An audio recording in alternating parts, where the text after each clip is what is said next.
Testing, 1, 2, 3, testing.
Testing. 1, 2, 3, testing.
Thank you.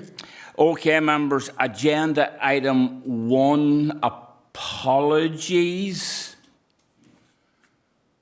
I have no apologies. And sorry, Councillor Savage, Kevin. Thank you, Councillor Duffy, apologies.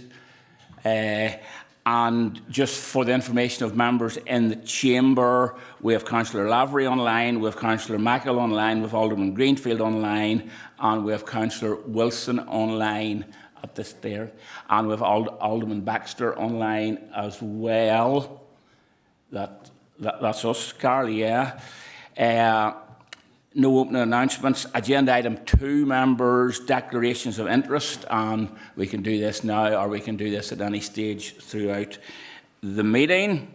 Agenda item 3, which is a presentation from the Business Partnership Alliance, and on that vein, it's good to welcome the delegation, and I take it, Adrian, you're going to lead off anyhow.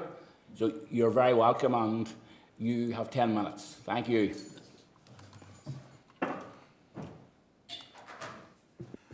Good evening, everybody. Thank you very much for the opportunity to speak, and thank you for your nice introduction, Chair. The Business Partnership Alliance has been going now since 2017, so we'll be celebrating 10 years next year. But I did realise, researching this event, that we actually had a pre-launch event in 2016, so the debate is 10 years, 9 years, take it whichever you like. But we've been around now for a wee while, and we're very proud that we're the only borough-wide business alliance in Northern Ireland. I was speaking to colleagues up in Causeway recently, and they're quite envious about what we're trying to achieve here and what we've already achieved, working in partnership with our colleagues, both within the Chamber network and also with yourselves. From our point of view, we almost look like the BPA as like a super chamber, and our membership derives from the main chambers in the borough, Dromore, Portadown, Lurgan, Armagh City Centre Management and Banbridge. So a super chamber, I think, is a nice way of hanging what we're trying to achieve here. And we're trying to really be not only a critical friend to council, but also an advocate for the borough outside these county and borough lines, and articulate the needs and desires and also what is going on in this borough, the good things that are going on in this borough, to the wider community, the business community, to the regional politicians and also national politicians. We view ourselves as a win for Dromore or a win for Lurgan, as a win for the borough. We're not parochial. One area's success is a success for us all. And that's attitude we try and adopt as we go forward over the number of the years we've been in existence. We proactively engage with our local businesses and also at the national level, the national businesses, just to get a feedback on where we are regards the challenges that we're all facing at this moment in time. Over to you. Okay, yes. Next slide. Yeah, so thank you for having me here too. I'm here, sorry, I have to press. Yeah, thank you for having me here as well. Can you hear me now? Just wait a second. I'm too quick. Hold on. Just wait. Yeah, that's me now, yeah. So yeah, thank you for having me here. I'm here along with Adrian on behalf of the BPA, and I'm representing Karen Weir. She is the Secretary of the Dromore Chamber of Commerce, and she does a lot of excellent work with the BPA.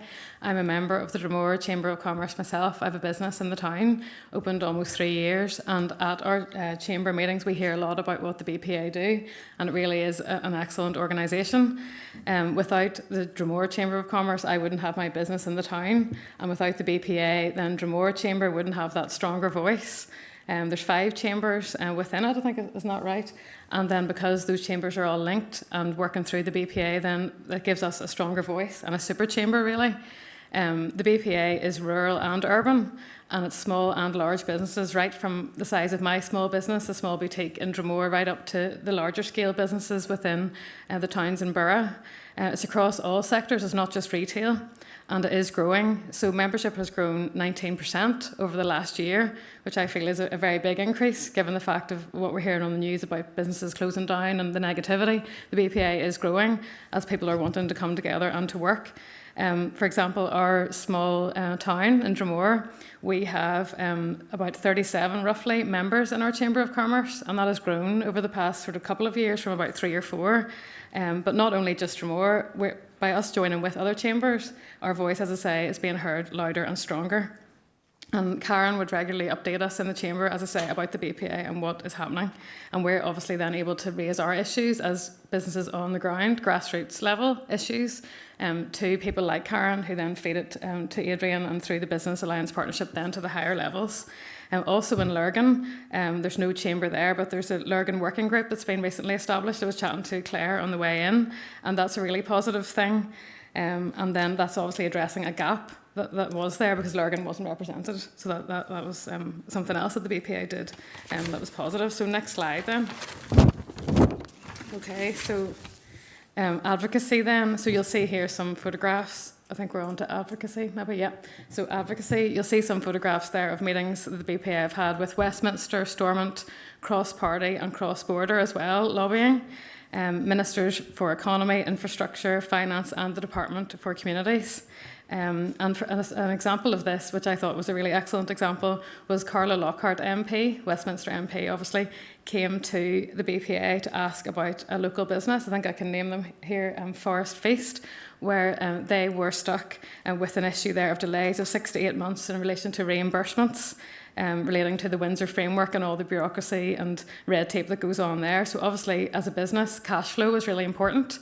And that business was able to raise that issue then to the BPA, to Carla, who spoke to the BPA, and that was then a practical thing was able to be done about that. It wasn't just a kind of a tick the box, the meeting was done. There was a real practical solution given, and I think then Intertrade Ireland, isn't that right? Yeah. Came then to do some training in relation to that, and that was again set up by the BPA. Another practical example would be rates. We as business owners love to complain about rates and we say, oh, it's terrible, what are our rates for anyway? And there's a lot of negativity around that. But the BPA again was able to address that and brought representatives from the LPS then to Dromore, I think, to chat to local businesses to be able to resolve those issues and kind of enable us to get our heads around that. So so next slide then. Lobbying. So another practical example, we talked there about meetings. It's not just meetings, but it's meetings and outcomes that the BPA likes to achieve. So another small example was John O'Dowd was contacted in relation to the train gate in Lurgan.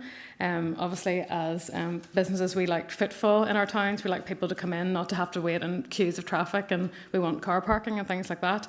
The gate in Lurgan was down for too long at the train, and that a local business was able then to raise that through the BPA to a politician and have that issue addressed. And literally, the wait time was reduced. So it was a practical result for something that was an issue.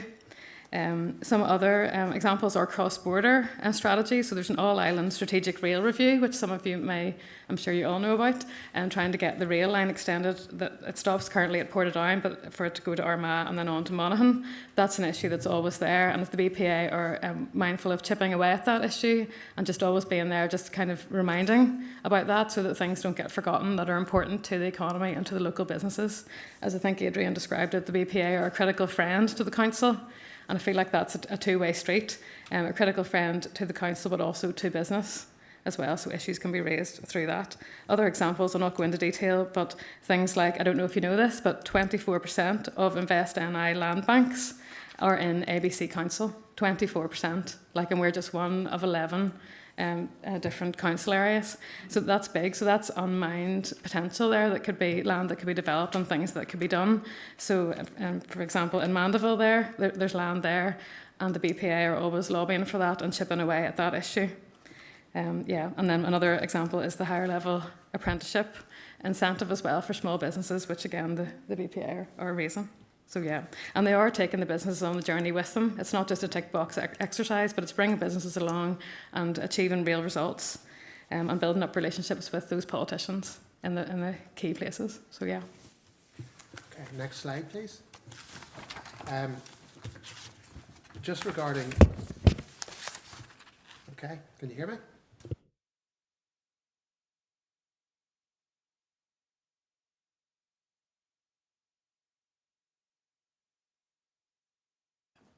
Okay, thank you. Sorry about that delay.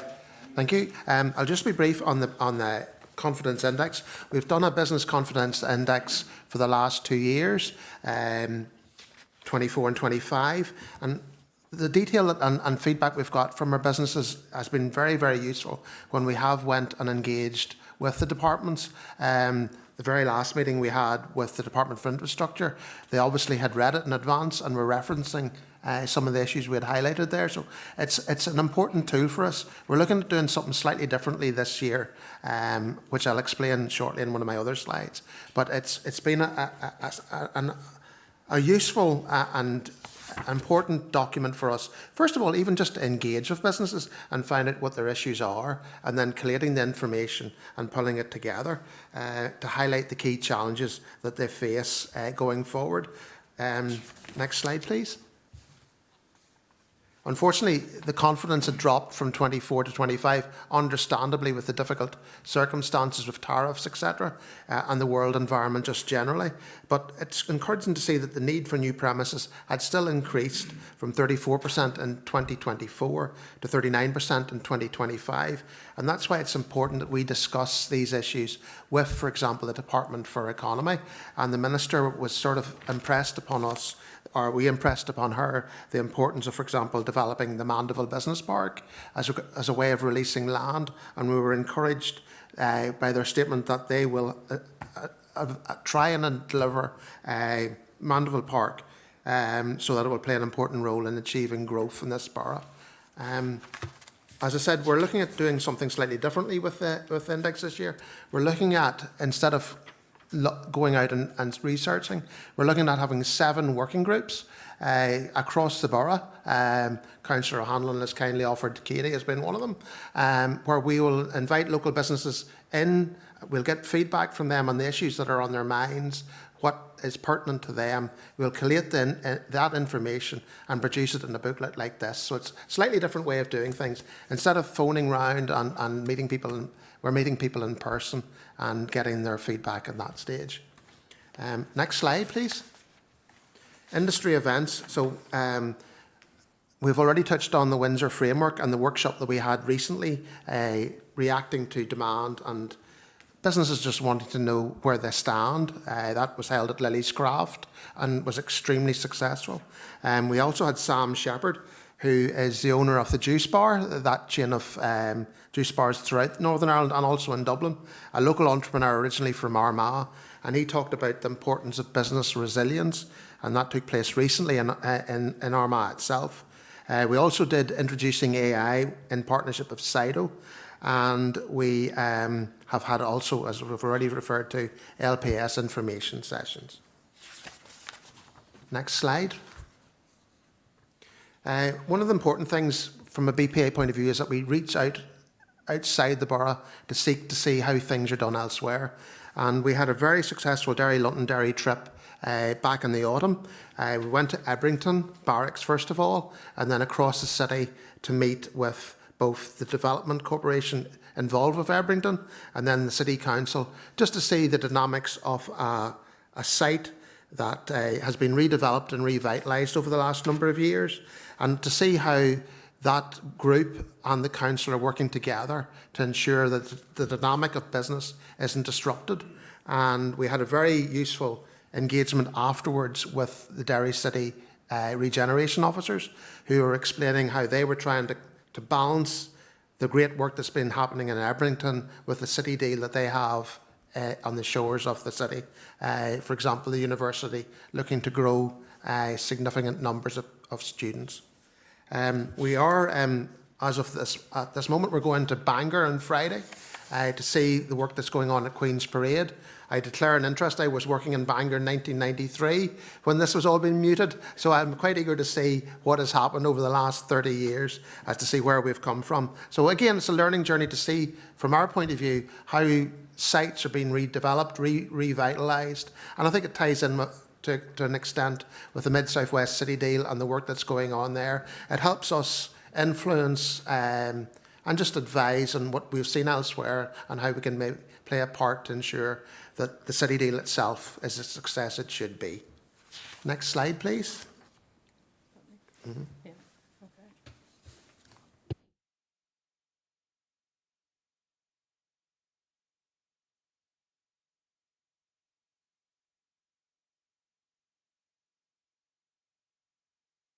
Yeah, sorry, yeah. So, okay, great, thank you. So then what are we hearing then from, what's BPA hearing from businesses? Businesses are feeling, as you all know, financial pressures at every turn, and survival rates could be affected by the ongoing rising costs, which everyone I'm sure here is aware of. But we want leadership and we want partnership. We want everybody to work together and relationships to be built.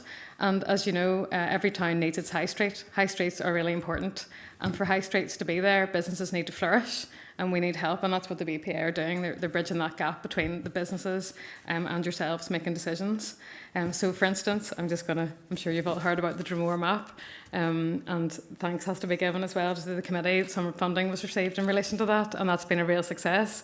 I literally stand in the town square when buses of Americans come in. My mum brings in tours, and there's literally 30 Americans getting a postcard saying, come and eat in our town, come and shop in our town, and it's been really great. And tourists from all over the world come into the shop, and I'm able to send them home with a postcard about Dromore. So that could be something that could be rolled out, maybe throughout the borough. But yes, that was great. So marketing, assistance with marketing, assistance with things like maintaining the town, keeping the town clean and fixed up, and obviously dereliction, which is a massive issue that I'm very passionate about. And there is really a need for a joined up approach across the council and between the planning and the committee, yourselves. So yeah, that's it. Definitely BPA is working to do that. And things like, just a small example too, is Intertrade Ireland and Invest NI. They only provide support for businesses that have a smaller turnover of less than 100,000 a year. But there's a lot of small businesses in, not just Dromore, right across the borough that don't qualify for that. So we're obviously, the BPA then are able to speak to yourselves and to ask the council, for help in relation to that. So thank you.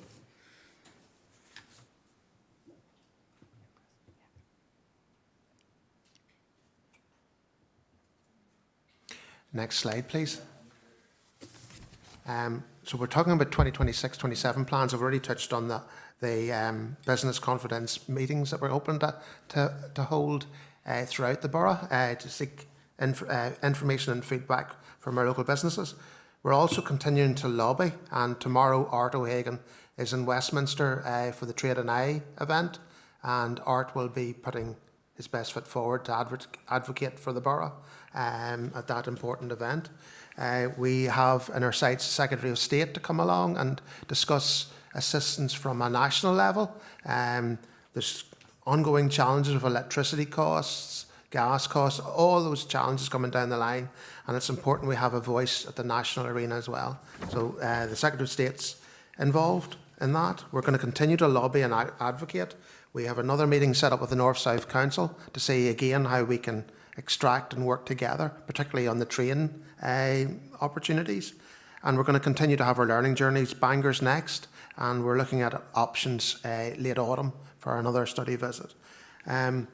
Hopefully this time next year, maybe even earlier than this, I'm mindful of the fact that this time next year there'll be probably local elections happening or around this time. So it is our anticipation and our hope that before that we will hopefully have some sort of economic hustings where we'll invite the local parties along to discuss their economic manifestos, our borough, and what they hope their plans will be for the next mandate of council. So that's one thing we're looking at, and we're continuing to work on resilience for businesses and looking at speakers to come along to encourage and support and just send people away inspired to keep going in these very difficult times. We're also very fortunate we've established a link with Trading Standards, and Trading Standards are intending to host a workshop in our borough, read their new service in this area, and that's hopefully coming up before the end of September. Next slide. So we're keen to continue to develop and move forward. As I've said already, we're going to continue to advocate for the Armagh train line. We're going to continue to advocate for the Mid-South West City deals and get our voice out there on that. We're going to continue to seek more representation from manufacturing and agri-foods. It's an area we think we can strengthen, and we're going to continue to work on establishing and developing links there. And ultimately, we're going to continue to be a critical friend of council.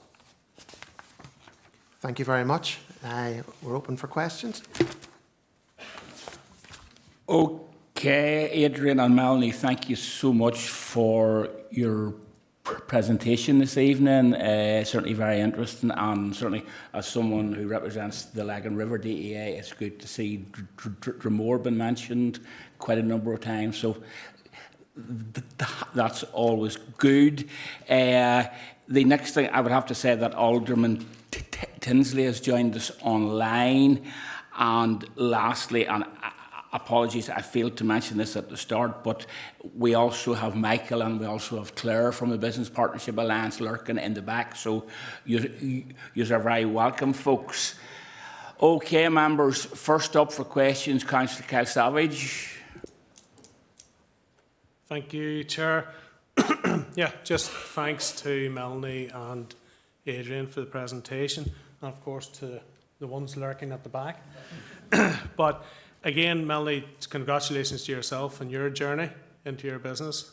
We followed it, and what is happening in Dromore is definitely an inspiration that can be carried right throughout this council area.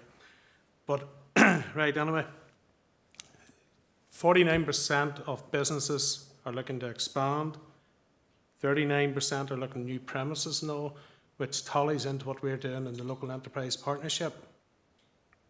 And those figures are key for us and reassures us that we're on the right track to try and open up more commercial development within the area, and especially the A1 is one of those target areas for us. So it is within within this council. But the key word is partnership.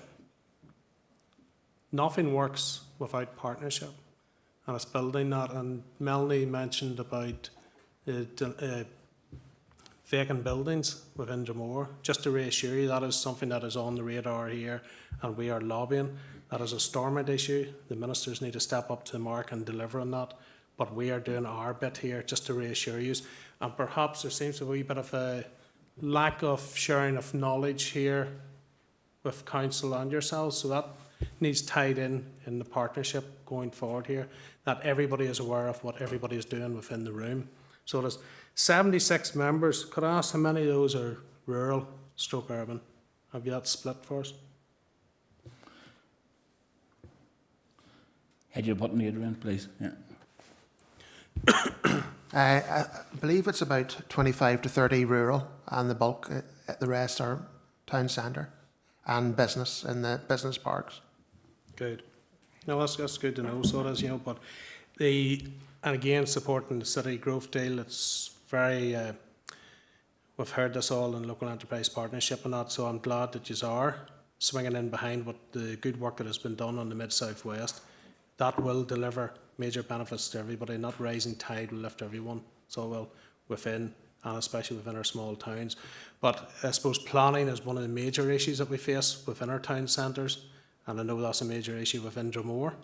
So it is, and that's something that we are lobbying, just again to reassure you that is something that we are lobbying for, to help build that vibrant high street that will help everyone and support everyone within. Thank you. Okay, thank you, Councillor Savage. Councillor Ferguson, Joy, you're in next. Thank you, Chair. And Adrian, Melanie and Claire and Michael as well in the background. It is great to see you in the chamber tonight. Certainly echo Councillor Savage's comments on Melanie Bond Boutique in Dromore, although I probably should be declaring conflict of interest probably around that. But your journey in Dromore has astounded growth there and really encouraged other businesses as well. So it's great to see those businesses represented in the chamber tonight. Thank you for your presentation. I think one of the most encouraging things is to see the increase in membership. Businesses are buying into the BPA, and we do need that critical friend here in the chamber. We need the voice of businesses to be amplified further. So that's why your presence tonight is beneficial for us, but it also brings us with the evidence that we need to try and change things within the borough. High streets are impacted, and we're very conscious of that in this chamber. And we also know the cost of doing business is too high for businesses, and it is affecting our high streets greatly. And any policy decisions or any decisions that we do take here is always mindful of that. I have two questions. One is along the lines of what Councillor Savage mentioned. My first question is around just have you any plans to increase the brand presence of BPA to try and encourage further membership which would bring us more evidence and informed decisions here in the Chamber. And secondly, it was around the local economic partnership, similar to what Councillor Savage had mentioned, because there is mutual benefit here with the local economic partnership. And I'm wondering, is there any cross-cutting themes between BPA and the LEP that you can maximise upon, given that action plan should be delivered or start to be delivered towards the end of this year? And have you thought about any integration there? Thank you. Thank you, Councillor Ferguson. Who do you want to take that, Adrian? If you just hit your button, please. Yeah. Okay. Thank you very much for your questions. The LEP, obviously, Art O'Hagan's our chair, and Art is certainly advocating quite vocally for that to work, and we're happy that he is in that position to drive that forward. I think it's important that we recognise that our relationship with Invest and I has got stronger over the last couple of years. We're now viewed as a key strategic partner in consultations. We did a feedback consultation with them only last month to highlight, the issues like LEP and all the issues around land banking, etc. That connection has developed, in part due to LEP, and it's a relationship, a partnership that we think can grow. Invest have got a lot of criticism, but we have always endeavoured to work with them, and it's important as an LEP that comes to fruition. Your second question, sorry, was regarding the brand presence. Oh yes, of sorry, yes. BPA. Read the brand presence. Well, I would hopefully encourage everybody to go and look at our Facebook page after the meeting tonight.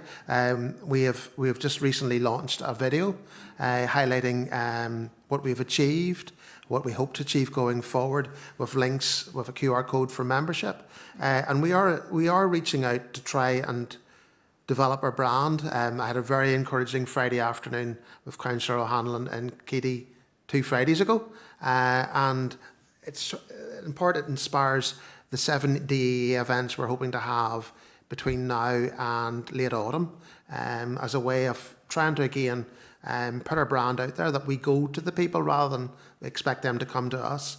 I think we have to, businesses, in my own game, the shopping centre game, people don't have the time to talk to you. You have to go to them. You have to go into the door, speak to them, hear their issues at their till. Businesses have cut back on staffing, so the only way you engage with them is in their shop or their premises.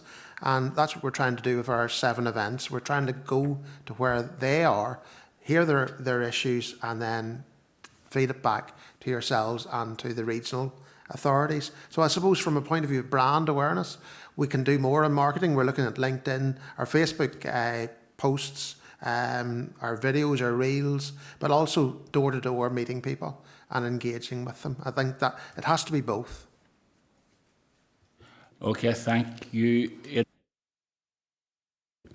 Are you content?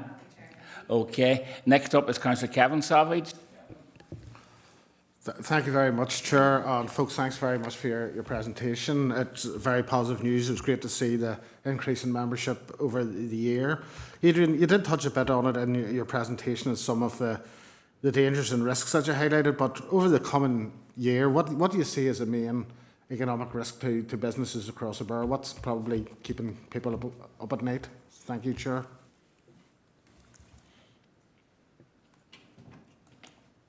Okay. Quite a lot keeping businesses up, to be honest. I think, first of all, it's just confidence. It's consumer confidence. It's business confidence.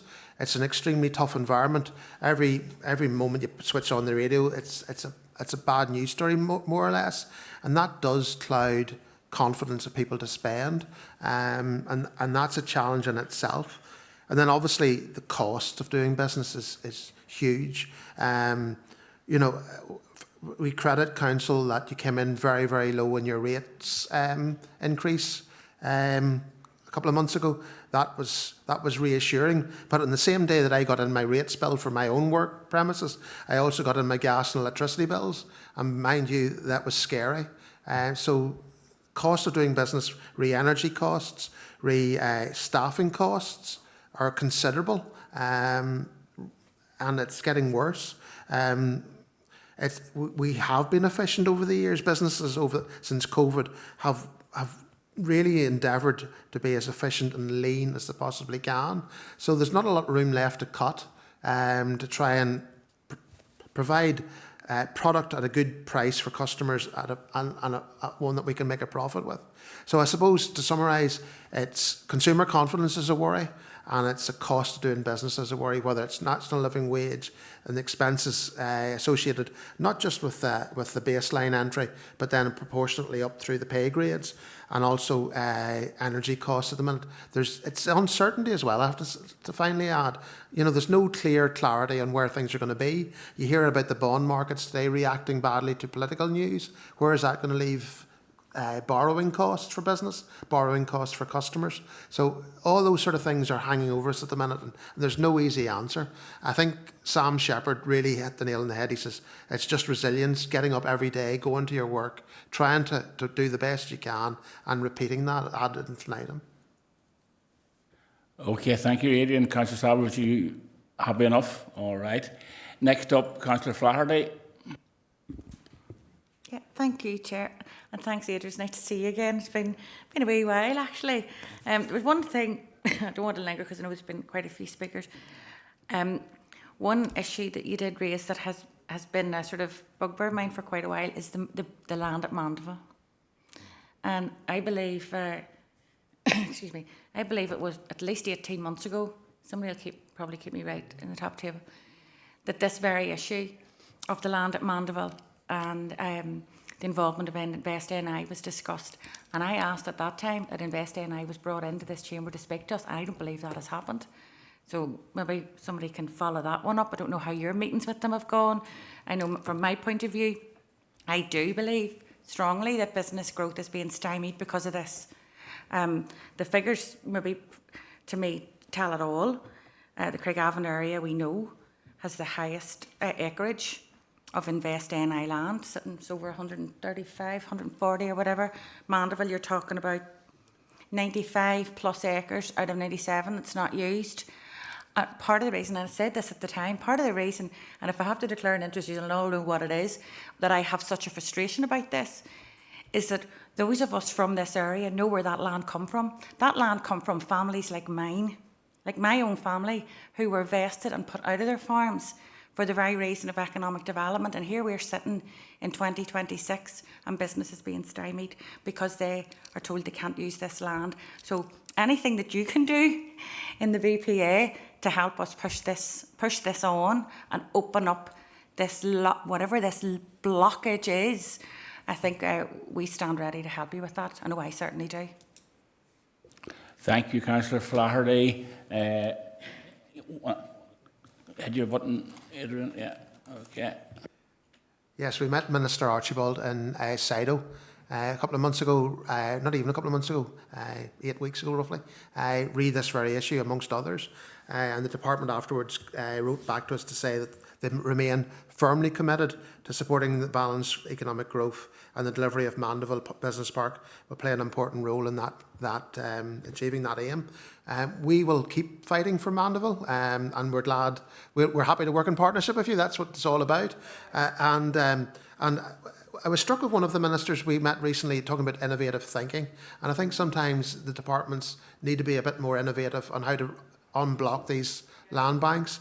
And also, you know, I always believe where there's a will, there's a way, and we will keep pushing to see not just Mandeville, but economic land, etc., throughout the borough brought to its full potential. It's important for us all that we have growth, and one of the ways of delivering growth is through lobbying and speaking to the departments.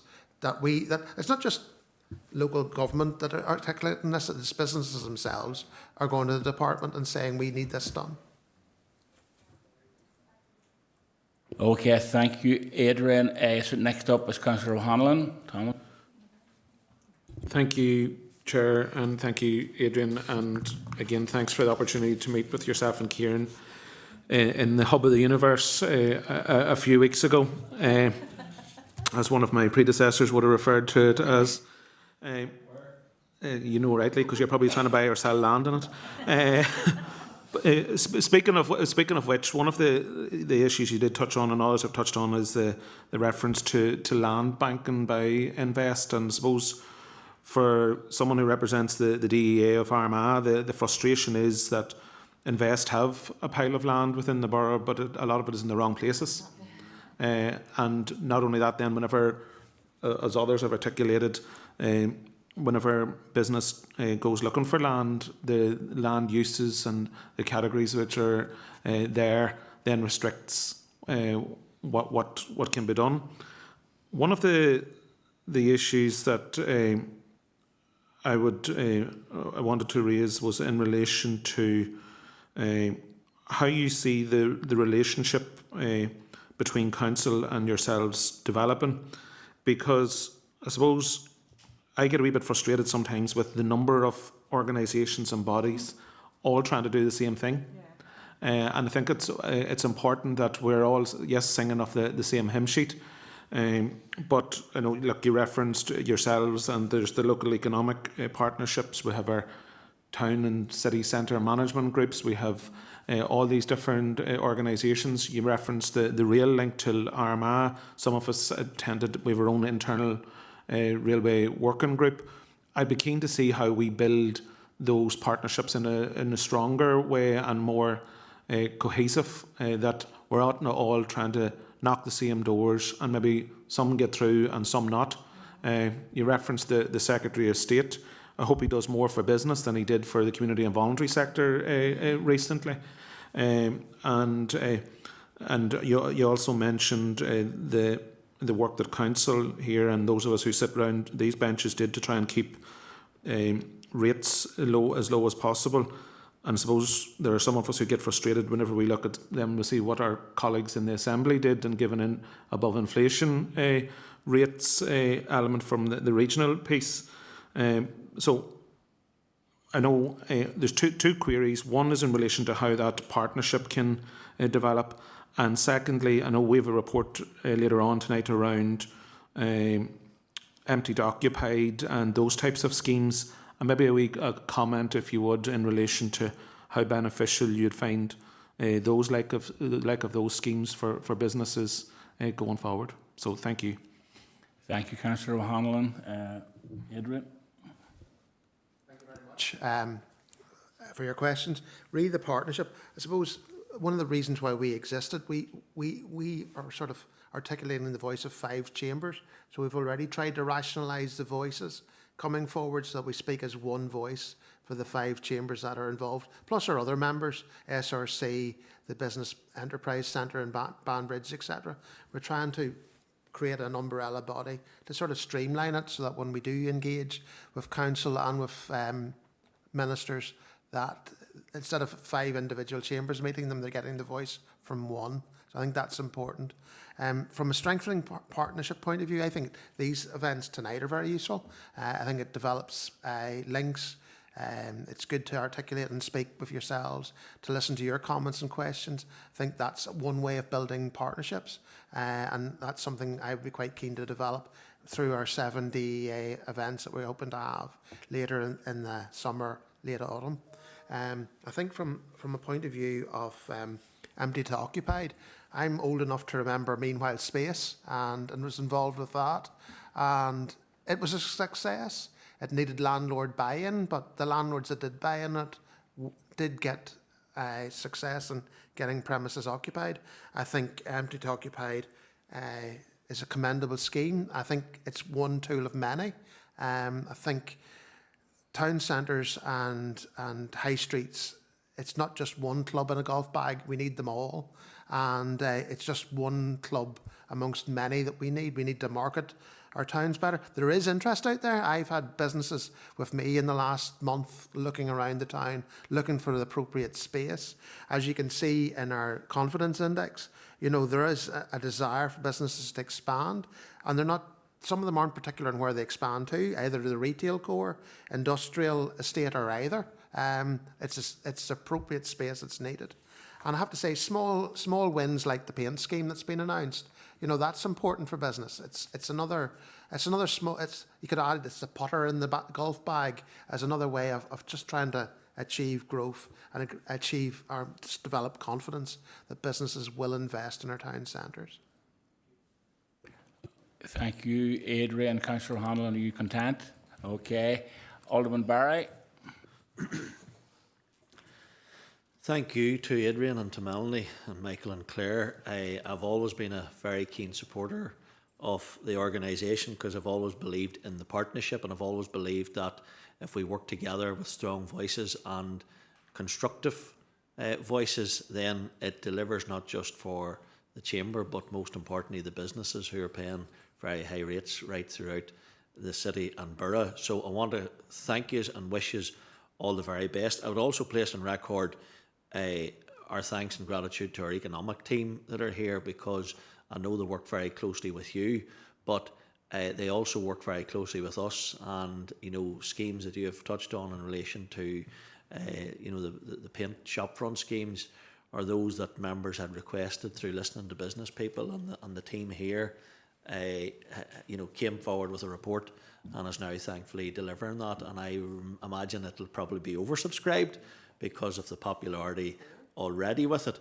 But in relation to the dereliction and the vacancy programmes, because I know Melanie touched on this, and the whole dereliction thing is a real gripe for me too, because when you see many investors and many business people who have invested in their buildings and then the one beside or the one across the street has been lying derelict, the problem being is that there needs to be that legislation that needs to be enacted through Stormont, which I think has been sitting from 2014 in draft. That needs to be enacted upon, because our building control officers will tell you that there is nothing that we can do as a council. We do not have the powers to enforce a business owner who has a building with dereliction to get it back into use. But the dereliction vacancy programmes, in relation to empty to occupied and the Fit for Future, have been very positive, because nearly £1 million there has been invested through these funds. And obviously well over £1 million of private investment as a result of this. So this is us working in partnership. We're hearing your voice and we're feeding that through, and our team is picking that up and is delivering schemes, thankfully, for that. So I think that's something that we need to continue to work for.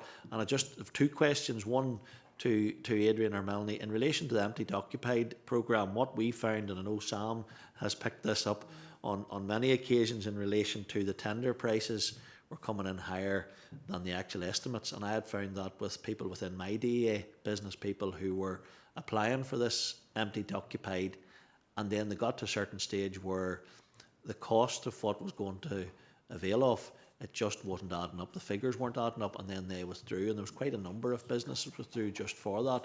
So Sam and his team have fed that back to the department to say, look, this is something that needs to be looked at, and we're going to get a report from Sam later on. Did you find that coming through from the businesses that you spoke to, of those that were looking to maybe get buildings back into shape again from the empty to occupied? The Fit for Future is good.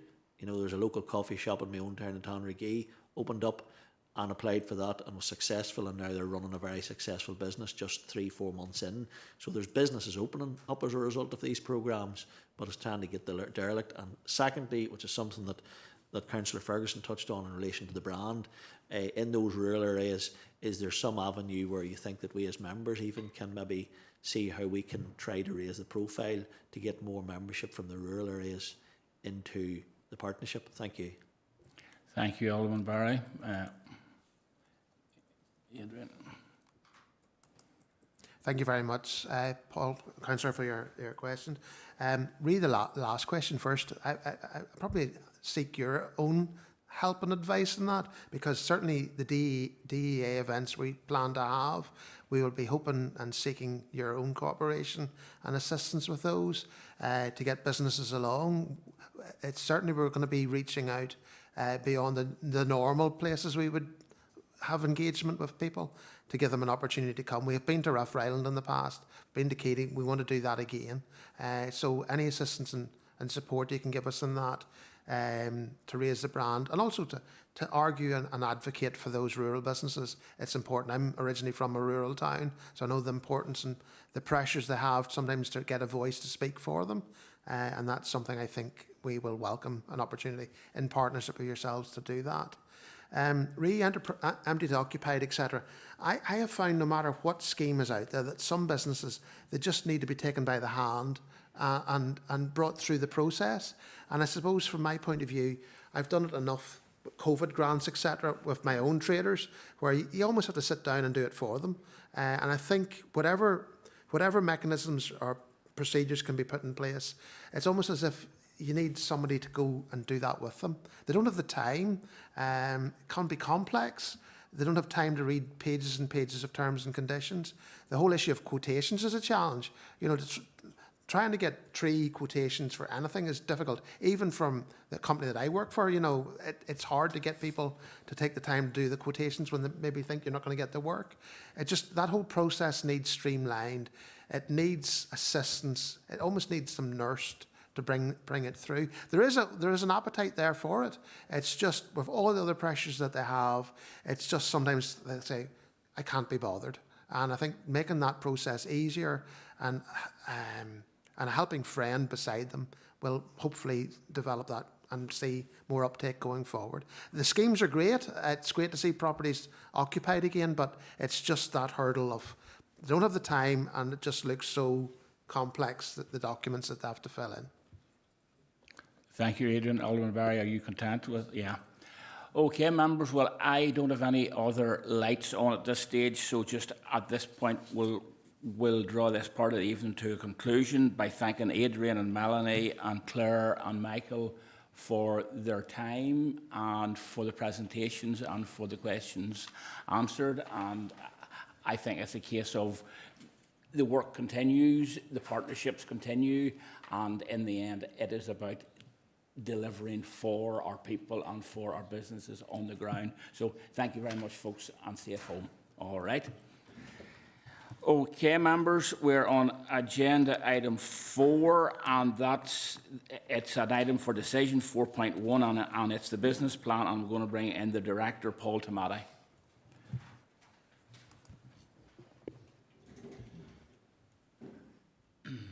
Thank you, Chair. Members will be aware that the annual business plan report for economic development and regeneration departments are tabled at this time of year. The business plans for economic development, tourism, arts and culture are set out in the report, and officers are here to take any questions regarding the business plans for 2026-2027. Okay, Paul, thank you for that. So, members, we're on 4.1. It's a decision item. Councillor Ferguson. Thank you, Chair, and thank you, Paul, and thank you, the Economic Development team, for bringing these forward. I have 2 questions and a proposal that I want to bring to the Chamber tonight. 2 minor questions, Chair. It's just around, the first one is around the Economic Development Plan. And while I appreciate everything is grey at the moment, it hasn't started, I just wanted to seek some reassurance from the team about the business case consultant, because it was my understanding that that work had begun. It's not indicated here, so just to get an update or some reassurance on that. The second question is, again, on economic development and just the inclusion of Mid-South West into the economic development business plans. I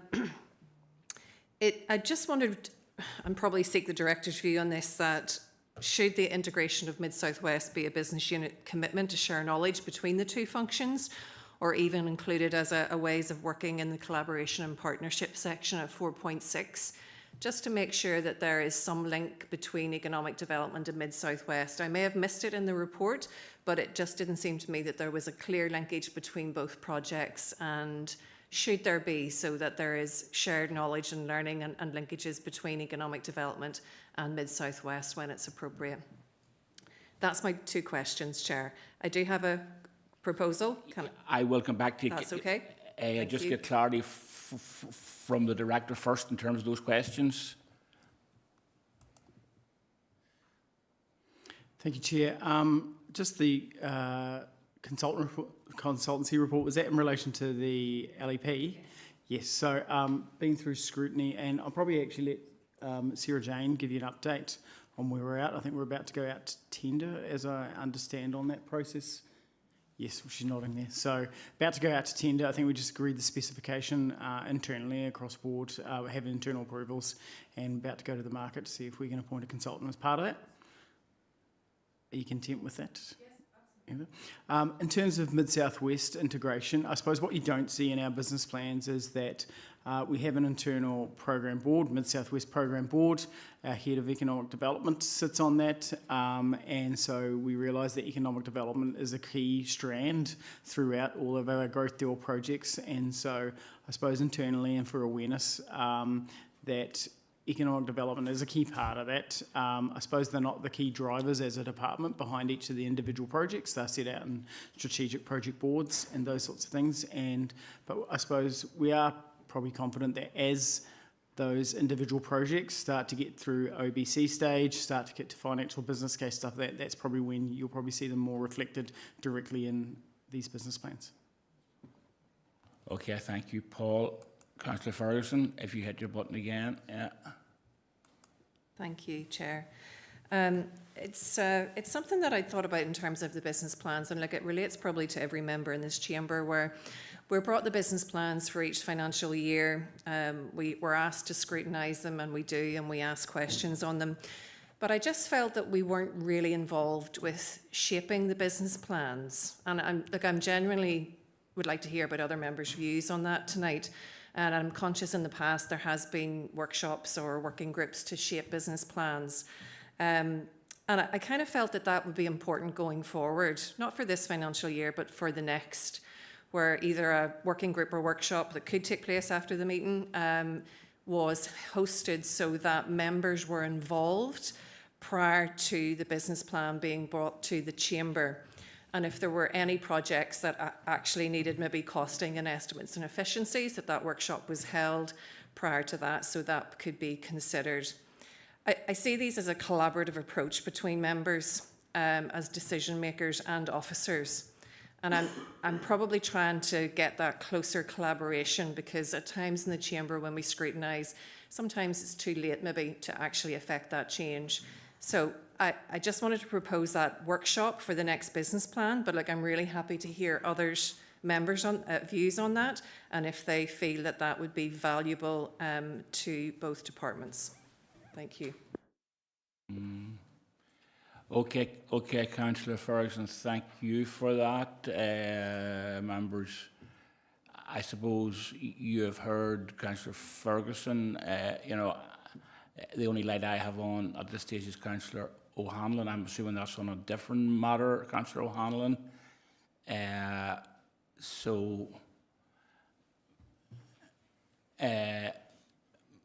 Members, the other thing to note is obviously it is a decision item, so I do need a proposer and a seconder. So Councillor Kyle Salvage proposed.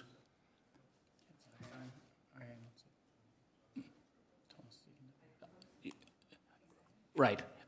In terms of 4.1? For the overall business plan? Yes, yeah. I'm happy to propose, yes. Right, okay. So it's Councillor Ferguson proposed, Councillor Savage seconded, and Paul, you can, yeah. Thank you, Chair. I think the suggestion around a working group for EDR business plan solely.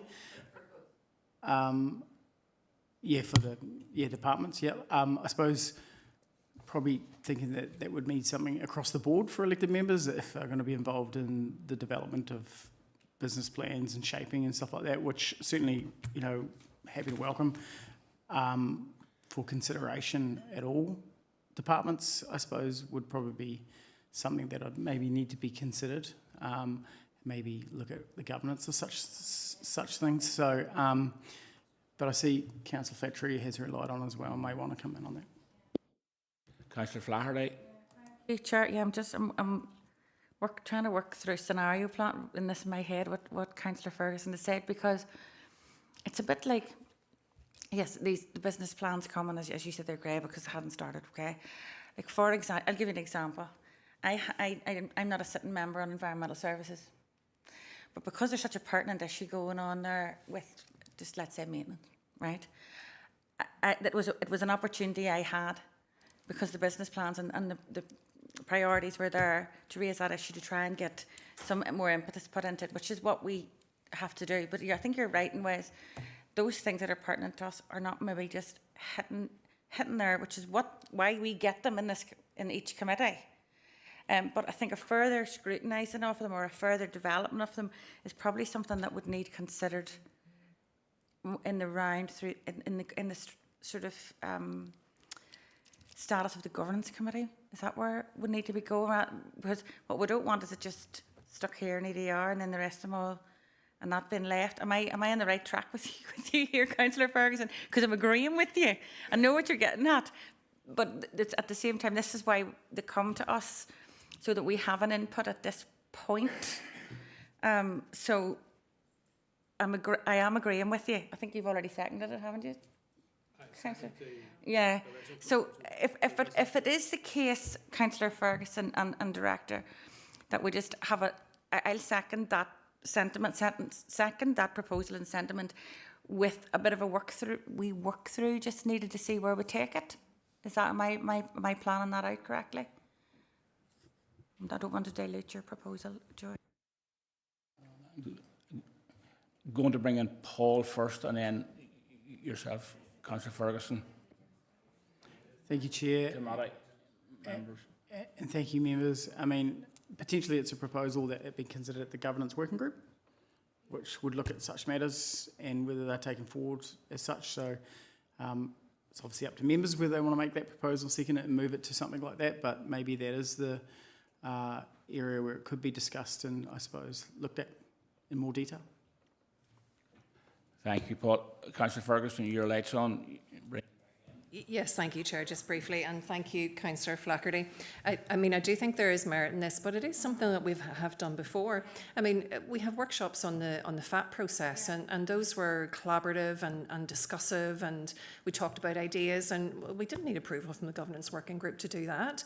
It was really about a process of us working together so that, you know, when we go down the financial year in the chamber, we're not thinking, well, there's a really good idea that could have been put into the business plan this year, but it's too late. And we have, you know, we're always pushing things down the line and not being able to do them up front. So that's why I'm trying to flip it on the head for us to be in there first and working closely with officers in the development of the business plan. So, but look, what I would propose, and I see Alderman Berry has his light on as well, so happy to hear his thoughts, but I don't feel that we need a governance working group to decide this. I think we can decide this if it's an informal working group. But could the director check that out in case there is a particular governance rule or law that says that we can't, or standing order that says that we can't do that? And if there's not, then that we would hold a workshop, a collaborative workshop for next financial year for the business plans. Thank you. Thank you, Councillor Ferguson. Going to bring in Alderman Barry first of all. Thank you, and thank you, Councillor Ferguson and everybody that has spoke. I think because these business plans come in front of probably every committee, and most of them, from what I experience, give it the nod. On many occasions, I know there's questions asked, but not a massive amount of questions asked at that. I think I would be interested. I totally get where Councillor Ferguson's coming from, but I think at a governance level, we probably would need to get some advice in relation to this, because if we're going to do it for one committee, then the question is, are we going to do it for all, and do we need to do it, or what is the best process? So there may be a process outside of this that we could look at in relation to it, but my personal opinion would be get more advice, throw it in front of the governance committee or that working group and see what the cross parties feel on it, because it's just as come here tonight. I totally understand scrutiny is vital, scrutiny is important, but my own experience of these business plans coming with the greatest respects on many occasions they haven't been questioned. So we could be setting up working groups for the sake of working groups, and I'm not saying that's your idea, Councillor Ferguson, but I think I would like a wee bit more meat on the bones in relation to the what ifs, and is this a sensible road to go down? Thank you, Alderman Barry. Before I bring in the Director, Councillor Kevin Savage. Thank you very much, Chair. Look, absolutely no problem with Councillor Ferguson's suggestion, but as Alderman Barry pointed out, you know, you can't have one for one committee and not do it for the rest of them. And I do think there's a governance piece in and around this. And also, is it a working group or a workshop we're setting up? I really don't think we should be setting up. I don't think it was a work group, was it? No, it was an informal workshop. Absolutely no problem with that. But I think from a risk perspective, Alderman Barry's right that we need a bit more flesh in the bones about this, because, you know, it could impact on all committees. If we're doing it for one, we maybe need to do it for all. But look, I've no objection in principle, but just to keep us from a governance point of view on a straight and narrow, Chair. Thanks. Thank you, Councillor Savage. Paul, Director. Thank you, Chair. What members might not be aware is actually quite a bit of internal governance around business plans and the process we go through, which is part of like strategy and performance sections that I suppose guide us and inform us, and we probably seek approvals, if you like, internally around such matters. But happy to go away, get that advice, and certainly see where that goes and bring something back if members are happy with that. Okay, thank you, Director. Are we in broad agreement on that? Okay, so, and then Councillor O'Hanlon, thank you for your patience going to bring you in at this stage. Thank you, Chair. And I suppose just to convey my support to the approach Councillor or Alderman Barry and Councillor Savage are taking, and the reason being, whilst we sit here, we would like the same sort of input in, for example, into leisure and community, or we have a working group that deals with environmental services. But you know, so I can see that I'm involved in other organisations as a non-executive director, and you would find that you would have a strategy day or something like that where it feeds into the business planning process at the start of the process. I think maybe that's where Councillor Ferguson's maybe looking to be involved in. And one thing that I do note that the director referred to about internal approvals. Well, look, the approvals should be coming through this process, as in and the feedback or input from members. And not necessarily, and with all due respect to officers sitting around the table, it's member-led and it should be member-driven. But look, the one thing I just want to pick up in terms of the tourism, and Brian will know, we'll see where I'm coming from this, in relation to the business plan, and note some of the progress has been made in relation to Navan, but I'm keen to see some more progress made there, and would seek an update or a report in relation to the work on the Royal Sites piece and how we're doing there, and the UNESCO bids, because I know we had an excellent presentation here last month from the Observatory and Planetarium, but that is one of a piece that could be potential for Armagh, and I'd be keen that we get a bit of an update in relation to the UNESCO, the Royal Sites piece, and investment at Navan as soon as possible, please, and thank you.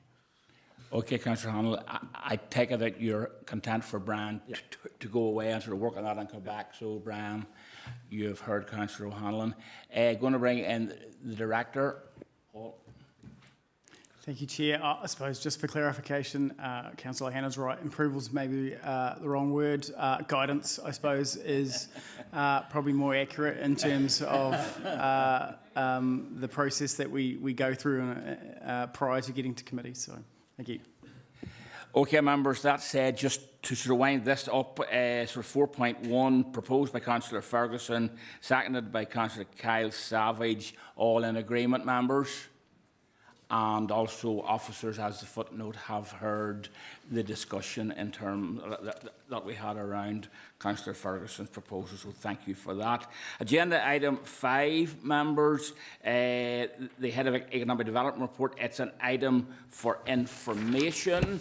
I don't propose to bring Elaine in, but she's more than happy to answer any questions that members may have. So are there any questions, members? All right, thank you. Agenda item 6, Head of Tourism, Arts and Culture. It's a decision item. It's a 6.1 and it's Banbridge Old Town Hall. I'm going to bring in Brian.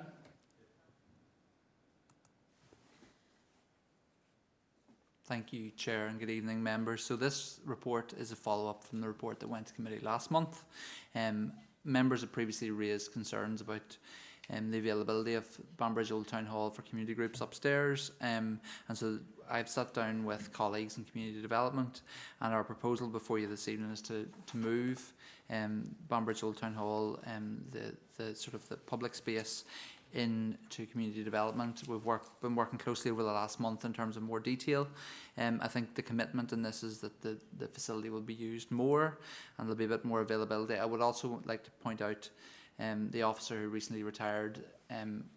There's been a lot of compliments from the groups about Clive since he's retired, a lot of positive feedback. Our team has been facilitating the bookings in the short term, and just to note that as well. But going forward, again, it's just a more robust system with online booking, as well as being able to contact the centre directly, and we do see it.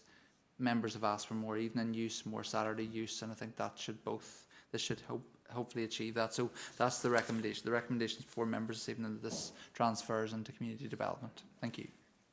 Thank you, Brian. I have currently 2 speakers. First of all, Alderman Ian Burns. Thank you, Chair, and thank you, Brian, for bringing this forward. You were asked that we would get more usage out of the Old Town Hall, a very vital building within the Banbridge Town Centre, and you have gone away and you've got that sorted out. And we do hope that it will be used by more groups now that it has come forward.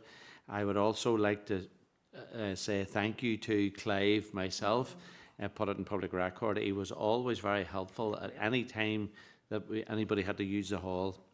He definitely was very, very helpful. He will be missed, but I'm sure over time the new staff will look after the place for us. Thank you. Okay, and Alderman Burns, you're happy to propose? Yeah. Okay. So, apologies. Councillor Kevin Savage. Sorry, Kevin, hit your button. Thank you very much, Chair. And firstly, I'd like to echo Alderman Byrne's comments about Clive. He was also really helpful there. Any time you phoned him on the mobile, he picked it up. He got back to you, so he's a great asset. And during events in the hall, he was very enthusiastic and helped everybody. So I wish Clive all the best going forward. Yes, certainly I'm happy to second this. Hopefully it will make better usage of the hall. And I just note, Brian, that you're saying about a couple months to get staff in the following months. So hopefully, that will be a quick process and not drag out too long. So I see Brian's nodding, Chair, so I'm happy enough. That's why I'm content to second. Okay, thank you, Councillor Savage. Next up, with Councillor Ferguson. Thank you, Chair. And yes, echo comments of my colleagues in the chamber tonight, and it will be great to see that this building at the heart of Banbridge in more community use and be vibrant and have lots of people in it in the evenings and during the day and the weekends. So thank you for bringing this forward, Brian. I did make a comment in the chamber one time about the ground floor, and I know we always speak about the first floor. And there is sometimes a perception about the lack of accessibility of the ground floor. So I presume, or I just want to get some reassurance that when community development take this on board, that are they bringing back a further information paper on usage and how that works when the transfer completes? Thank you, Councillor Ferguson. We'll bring Paul, Director. Yeah.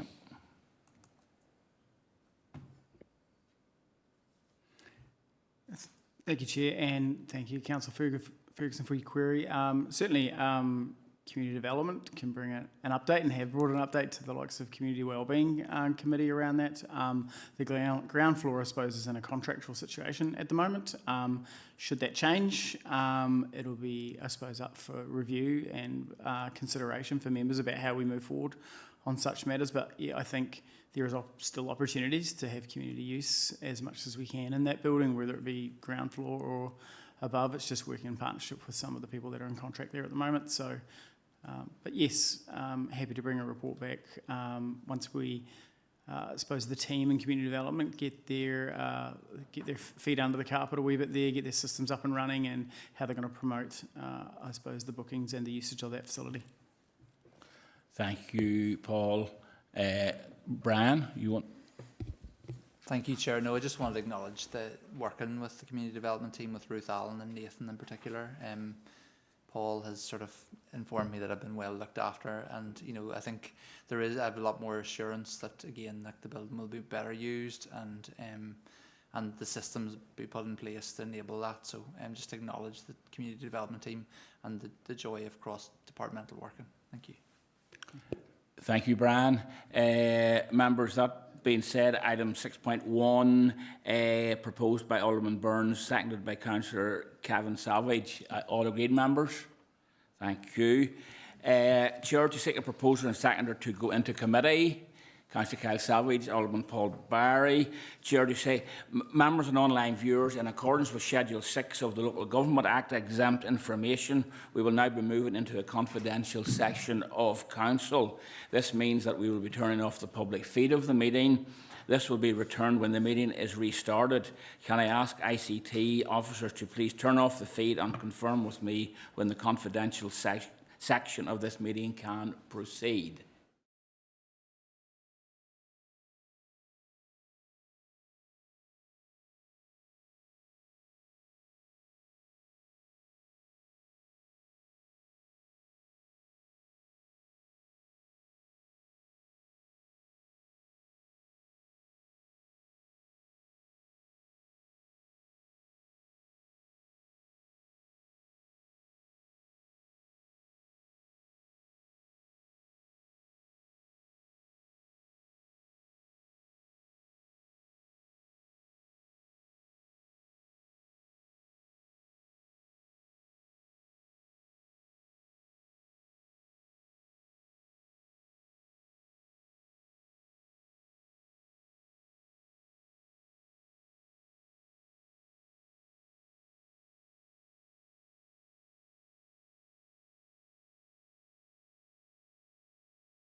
Good to go. Thank you.